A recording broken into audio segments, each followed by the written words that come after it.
Please subscribe to Face TV Africa and turn the notification on. Face TV Africa, ẹ jọ̀ọ́, subscribe, hete. Face TV Muswobi. Ó ní tí ọba òun ló sọ wípé ààrẹ pè é òun dífá. Ó ní lọ́ba ìlú yẹn o, ó ti jọba kẹ́mi tó jẹ ààrẹ o nítorí pé ó mọ ìṣẹ̀dálẹ̀ ààrẹ ni. Ọ̀pọ̀lọpọ̀ wọn ti sọ lẹ́nu wọ́n ṣàgbéyàwó. Gbogbo strategy tó yẹ ká lò lábẹ́lẹ̀ ìwádìí kan máa sọ lórí internet. Lórí ààrẹ mo fẹ́ kẹ́ wá sọ̀rọ̀ nígbà tẹ́ bá grill mi fún 4 hours. Ìgbà wo ni tí mò ní jáde síta fọwọ́ ọ̀tá? Tòbó túlé wọ́n fẹ́ má ti gbàgede. Òbílẹ̀ jẹ́ rọra ṣe má balẹ̀ yìí jẹ́ o. Èdè tó dára ni wọ́n pẹ̀lẹ́ ní pásọ̀ ló tẹ̀ parí lẹ́rìn. Ó ní pásọ̀ ní òun lóògùn dáadáa, ó ní ààrẹ òní jáde o, olóṣèlú ni o. Ọjọ́ bá nìyẹn kò jáde o. Kò jáde o. Ó parí báyìí tó pẹ̀lẹ́ ní pásọ̀ kò jáde o. Nígbà tó wá sí láàyè ló ní sẹ́ẹ̀ mọ̀ pé ìrìn àti kan kọ́ ìdìbò tájẹ́ ìjọba jáde àwọn tó fẹ́ mú ẹ̀rọ rè. Lẹ́yìn tó ti pẹ́ láàyè yẹn wọ́n àtàkì àwọn tó pé àwọn tá a lè pè ní gallant soldier làwọn tó débẹ̀. Tó bẹ́ẹ̀ ẹ̀yin kábíyèsí wa látòrí àrólé Oòduà Ọọ̀ni of Ifẹ̀. Mo bẹ̀ yín lórí ọ̀rọ̀ gbogbo kan tí Sunday Igboho wá ṣe. Mo bẹ̀ kábíyèsí Aláké. Wọ́n lé ẹrú ní sinmi. Ẹ̀kọ́ kì í sí ènìyàn. Aláké Ọ̀fẹ̀gbá. Ó lè bẹ gbogbo ẹ̀yin ọ̀jọ̀gbọ́n. Tí ọmọ ẹni bá ṣẹ ni, ẹ̀yàn máa ń dáríjì ni. Ẹ jẹ́ ká fọwọ́sowọ́pọ̀. A sọ pé ká dá ogun lẹ̀. A sọ pé mẹ́tọ̀dù Sunday Igboho lò ìlà fẹ́ lò. Kí a jọ fọwọ́sowọ́pọ̀. Ká lo a modern method. Tẹ́lọ̀ fi la ilé ìta rẹ̀. A ní ká kí ìsìn mẹ́tọ̀dù yẹn. Torí mo mọ̀ pé most of this method is wrong. Èmi náà sọ fún most of this method is wrong. But Ọlọ́run ti lò ó. Ọlọ́run ti lò ó lórí agitation Yorùbá nation. Ó ti play his own role. Ó lè máa play role sí i. A gbọ́dọ̀ jẹ́ kó pa, a gbọ́dọ̀ jẹ́ kó fìyà jẹ. Torí tó bá fọ ọba lọ ṣe kọ́kọ́ fún ẹ̀yin ọba náà tẹ́ bá dé Àbújá kò tẹ́ tó bá respect yìí o.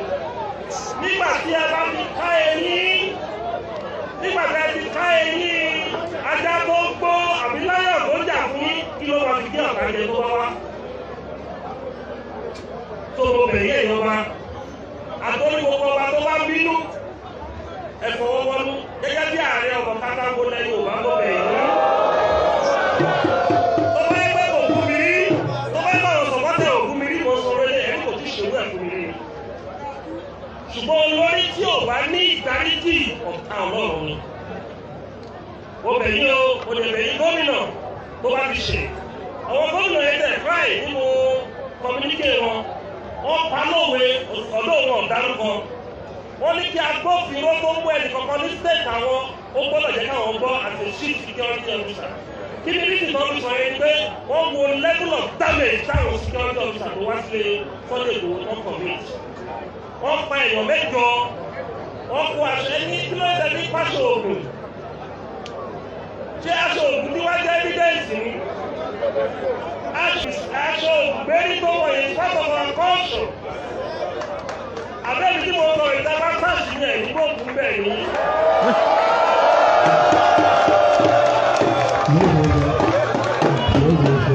Ẹ wá lọ kọ́ ìbọn, ẹ̀kọ́ kan lẹ́ra wọn ní ìbọn tẹ bá ní ẹ̀.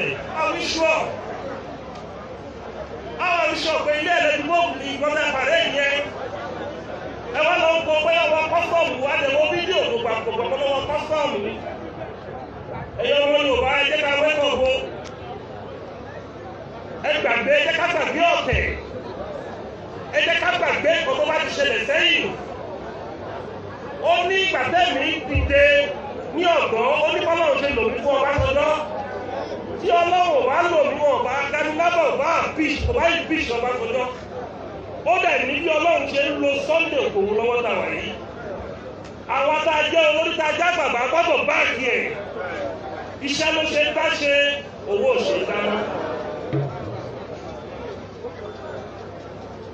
kó o náà bẹ̀rẹ̀ kó lọ kọ́ sọ̀nà àwọn ẹlẹ́nu jáwáyà kó má dá wà láti lórí mọ́.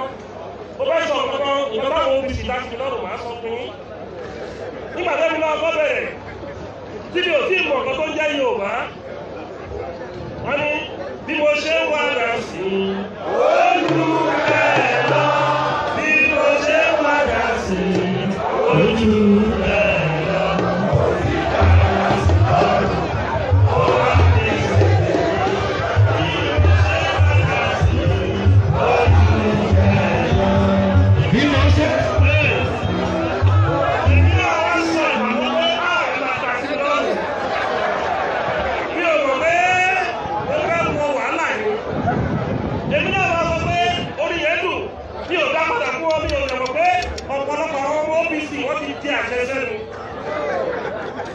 Èmi náà bẹ̀rẹ̀ jákẹ́ẹ̀tì mi òṣìṣẹ́ ọ̀mọ̀lẹ́ náà yẹn.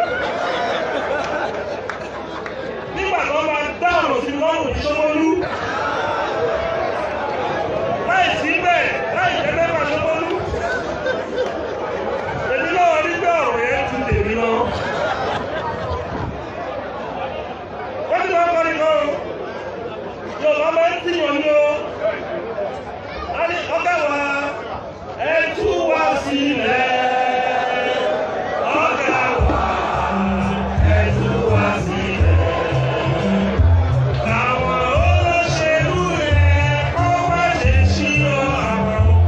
Ọ̀gá wa ẹ tú wá sílẹ̀. Àwọn olóṣèlú rẹ̀ kọ́ má ṣe ṣírò àwọn. Ọ̀gá wa ẹ tú wá sílẹ̀.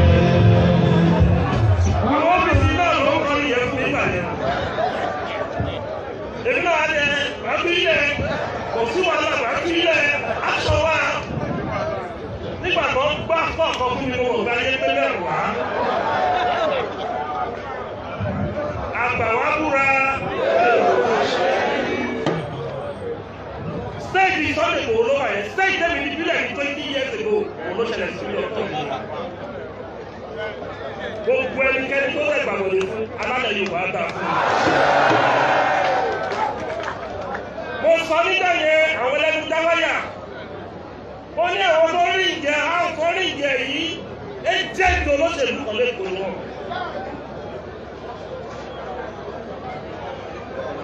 Bọ̀bọ̀ wọn sọ kẹ́kẹ́ pé níkan.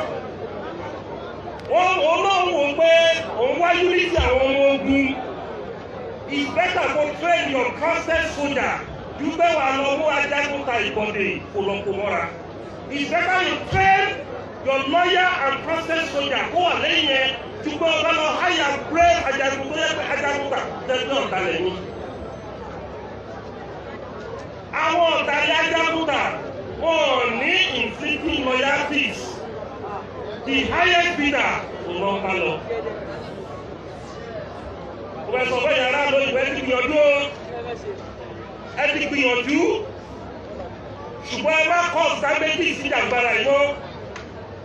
Ẹ jẹ́ kí àwọn èèyàn bíi kó kí ìtòrí nílẹ̀ Yorùbá. Nínú nǹkan tí àwọn ọba kan bá sọ̀rọ̀ against wa ẹ má bù wọn. Tí àwọn ọ̀jọ̀gbọ́n kan bá sọ̀rọ̀ against ẹ má bù wọn. Ẹ jẹ́ a máa píríṣì gospel wa. Ẹ jẹ́ a máa píríṣì evangelism wa. Kí a tó lè wọ gbogbo àwọn èèyàn ní ọkàn. Ẹ mọ̀ kọ́ tí a ṣe ní Yorùbá wọn wọ ìsinsìn. Ẹ wo system táwa gbà. Ní on the 1st of July, 3rd of July, in National Press Club ní Washington, a lọ ṣe press conference. Àwọn líìkì gbogbo àgbáyé gbogbo ìtọ́ ti pa àwọn ọmọ Yorùbá àti sọ fún gbogbo àgbáyé sí àtẹ̀lé ti school dẹ̀ sí different country in the whole world. Lẹ́yìn yẹn, a ti máa ṣe another one in Zoom in July 10. Ọlọ́pàá ló wá bẹ́ẹ̀ fún wa lórí yẹn pé a ní ráì láti sọ ẹ̀tọ́ wa, a ní ráì láti sọ ọ̀gọ́dá ìṣe fún wa ní burúkú tó wá wọlé lórí. Lẹ́yìn kan kí gbogbo àgbáyé máa bá àjọ jẹ. Ṣùgbọ́n mo fẹ́ lọ sí bọ́dà lẹ́yìn láti sí bọ́dà ogún ti bẹ̀rẹ̀ yẹn. ẹni tó bá ti ṣí bọ́dà ogun ti bẹ̀rẹ̀ ó ní ẹni ogun náà lọ ṣí bọ́dà counter productive ó ní nípa ogun òun lẹ́sàámì counter productive ó ní nípa ogun tó bá ti fẹ́ darẹ̀ oríṣi 1,000 police fọwọ́ sílé ẹ tí ọgọ́rùn-ún bá padà àfẹ́ ìlọ́lò ó ní ìmúra lẹ́rẹ̀ ìwọ̀nba ní propaganda máa ń mọ̀ nínú self-determination so gbogbo ẹgbẹ́ ọmọ Yorùbá ẹja aráàlú ta support the most commend ní Professor Wọlé Ṣóyínká àbí bàbá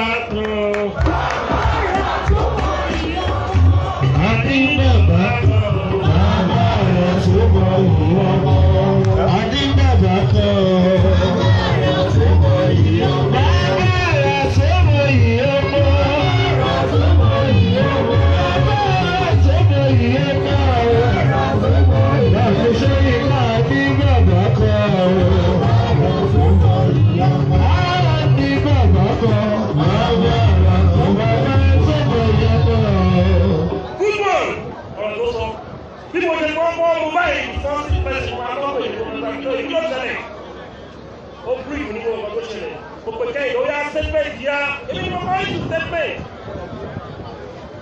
torí mo mọ̀ pé kan tó ń jà fún yẹn ó wà ní ọkọ̀ àyà mi tí mo fẹ́ ọmọdé la máa fi ṣòfò lójú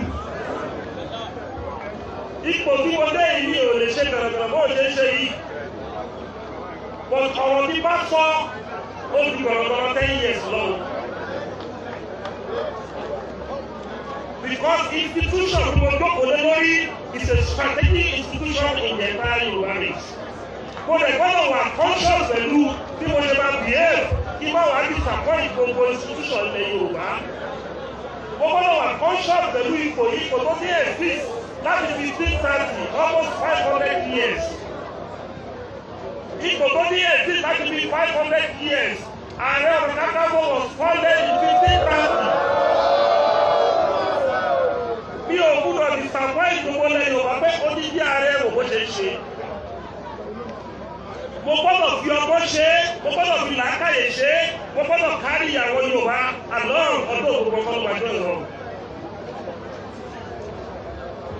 Torí ìyá ti kárí o.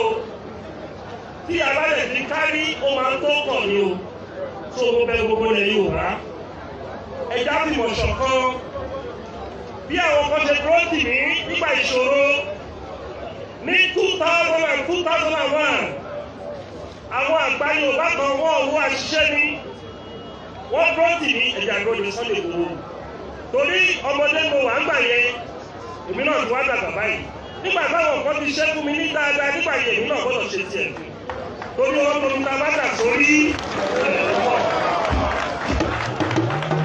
Please subscribe to Face TV Africa and turn the notification on. Face TV Africa, ẹ jọ̀ọ́ ẹ subscribe ẹ hẹ́tẹ̀. Face TV was Swoby.